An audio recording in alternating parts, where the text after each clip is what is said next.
Hello students आज हम लोग बात करेंगे आपके अपडेटेड सिलेबस सोशल साइंस से 20 एंड 21 का। अभी हाल ही में सीबीएसई बोर्ड ने अप्रोक्स 30% सिलेबस को कम कर दिया है। आपको पता ही होगा ऐसा क्यों किया गया, क्योंकि इस समय एक महामारी कोविड-19 चल रही है, जिसकी वजह से ना तो स्कूल खुल सके हैं, ना ही कॉलेजेज, ना ही कोई कोचिंग, ना कोई इंस्टीट्यूशंस। मीन्स हर जगह भीड़ भाड़ वाले इलाके को बंद कर दिया गया है, केवल इसी वजह से कि इस बीमारी का प्रभाव और ज़्यादा ना हो लोगों पर। सो आइए देखते हैं बिना देर किए हुए कि क्या क्या चैप्टर कट किए गए हैं, कौन कौन से चैप्टर को रखा गया है। हिस्ट्री की बात करते हैं तो हिस्ट्री में आपका एक चैप्टर है rise of nationalism in Europe.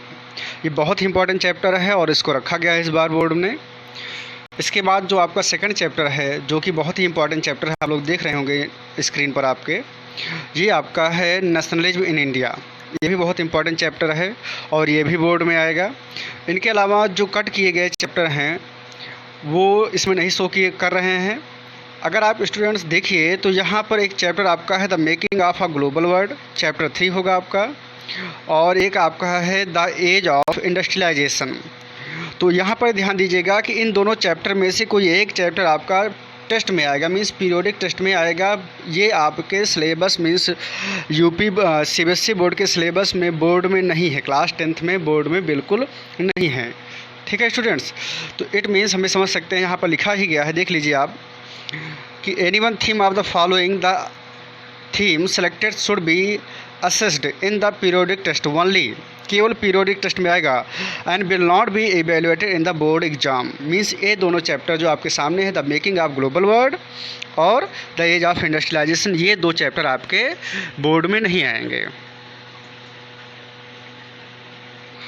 Now students अब हम देखते हैं ज्योग्राफी। ज्योग्राफी में अगर स्टूडेंट्स आप देखिए तो फर्स्ट चैप्टर आपका है रिसोर्स एंड डेवलपमेंट, जो कि बहुत ही इंपॉर्टेंट चैप्टर है ज्योग्राफी का। ये आएगा आपका बोर्ड में, इसको आप टिक लगा लीजिए अपने बुक में। नेक्स्ट आपका है वाटर रिसोर्सेस। वाटर रिसोर्सेस को अगर आप देखिए स्टूडेंट्स तो ये चैप्टर कट कर दिया गया है और इसमें से केवल मैप आइटम्स आएंगे, और वही मैप क्या बेटा, जो कि डैम से रिलेटेड होंगे, वही मैप पूछे जाएंगे और नहीं पूछा जाएगा। ये देख लीजिएगा, not be assessed in periodic test and board exam, मतलब ये चैप्टर ना तो आपके पीरियोडिक टेस्ट में आएगा ना ही बोर्ड एग्जाम में आएगा। तो आएगा क्या, ओनली मैप आइटम्स, केवल इस चैप्टर से आपके मैप आइटम्स ही पूछे जाएंगे। ठीक है। नेक्स्ट चैप्टर आपका है बेटा एग्रीकल्चर। ये पूरा का पूरा चैप्टर आएगा, इसको आप प्रिपेयर करना पड़ेगा, ये बोर्ड के लिहाज से बहुत ही इंपॉर्टेंट चैप्टर है आपका। नेक्स्ट आपका है मिनरल्स। मिनरल्स भी कट कर दिया गया है स्टूडेंट्स, और इसमें से केवल और केवल आप नहीं आएगा। देखिए इसमें लिखा गया है will not be assisted in periodic test and the board exam, only map items. ठीक है ना। अब मैप आइटम्स में आपको पता ही होगा कि मिनरल्स कहाँ पर कौन कौन से क्या पाए जाते हैं, पेट्रोलियम है, कोल है, आपका बहुत सारे ना मेटालिक नॉन मेटालिक मिनरल्स हैं जो कि पाए जाते हैं। तो इट मीन्स हमको इसको भी नहीं तैयार करना है, इसके मैप वर्क हमको देखने हैं बस। नेक्स्ट चैप्टर आपका है मैन्युफैक्चरिंग इंडस्ट्रीज। ये चैप्टर स्टूडेंट्स आपका आएगा, ये चैप्टर आपका आएगा। अभी आप बस ध्यान देते रहिए हमारे साथ में, अभी हम आपको समरी दिखा देंगे तो आप अपने बुक में तुरंत टिक लगा लीजिएगा, इससे आपको कोई दिक्कत नहीं होगी। और एक चैप्टर आपका ये है life lines of the national economy. इस तरीके से केवल 4 चैप्टर आपके बोर्ड में पूछे जाएंगे, उन्हीं को हमको प्रिपेयर करना है अच्छे से। अब आइए हम देखते हैं आपका सिविक्स।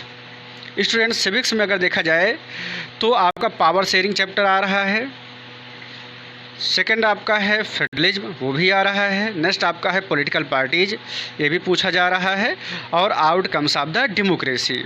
मीन्स इनके बाहर जो भी चैप्टर है उनको आपको टच भी नहीं करना है, मीन्स अपना समय नहीं गंवाना है। आइए स्टूडेंट्स हम लोग देखते हैं अब लास्ट आपका जो है वो है आपका इकोनॉमिक्स। इकोनॉमिक्स में स्टूडेंट्स अगर आप देखिए तो फर्स्ट चैप्टर आपका डेवलपमेंट, ये आ रहा है, इसको हमें तैयार करना है अच्छे से। नेक्स्ट आपका है sectors of the Indian economy, ये भी आ रहा है, इसको भी आपको तैयार करना है। उसके बाद आपका है मनी एंड क्रेडिट, ये भी आपको तैयार रखना है।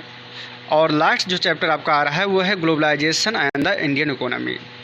तो स्टूडेंट्स इस तरीके से अगर आप देखें तो केवल आपके 70% सिलेबस रखा गया है और सारा सब्जेक्ट मीन्स सिलेबस को कट कर दिया गया है, मीन्स 30% सिलेबस को कट किया गया है। और एक लास्ट चैप्टर आपका है जो कि है जब प्रोजेक्ट वर्क आपसे कराया जाएगा, आपको प्रोजेक्ट के तौर पे करना है इसको, ना कि पढ़ना है, ना ही टेस्ट में आपको आना है। ये आपका है कंज्यूमर राइट्स का एक लेसन है, आप देखे होंगे इकोनॉमिक्स में, वो लेसन आपका है। तो आइए आपको हम समरी दिखा देते हैं कि कौन कौन से चैप्टर आ रहे हैं।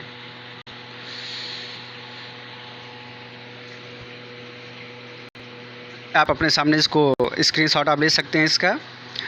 ये एक तरफ से बन गया है बहुत बढ़िया से, इसमें आपको ज़्यादा सर्च भी नहीं करना पड़ेगा। तो आप देख लीजिए स्टूडेंट्स अपना, ये इधर हिस्ट्री है, ज्योग्राफी है, सिविक्स है, इकोनॉमिक्स। हिस्ट्री में the rise of nationalism in Europe, nationalism in India, और chapter 3 making of the global. ये ध्यान रखना, ये आपका पीरियोडिक टेस्ट का है, यही 2 चैप्टर आपके मेन हैं स्टूडेंट्स। इधर आपका है chapter resource and development, agriculture, manufacturing industries और lifeline and the national economy.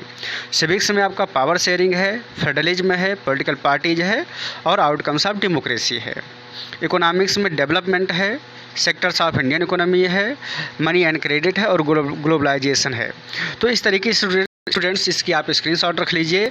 ये आपको अपने बुक में टिक लगा लेने हैं, इनके अलावा किसी भी चैप्टर को आपको नहीं पढ़ना है। आई होप स्टूडेंट्स आपको ये जानकारी पसंद आई होगी।